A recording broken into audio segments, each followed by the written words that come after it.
We'll guide you through how to accept Stripe QR code payments easily and efficiently. If you find this helpful, consider subscribing and liking the video. First, open your web browser and navigate to the Stripe dashboard by logging into your account. Once you're in, look for the Payments tab on the left-hand side of the screen and click on it. This will take you to a page where you can manage all your payment options.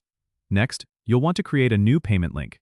To do this, click on Payment Links within the Payments section. Here, you'll see an option to create a new payment link. Click on New to start the process. You'll then be prompted to specify the product or service you're selling. Enter the necessary details such as the product name, price, and any other relevant information. Now, once you've set up the payment link, Stripe will automatically generate a QR code for you. This QR code is linked to the payment link you just created. You can download this QR code or share it directly from the dashboard.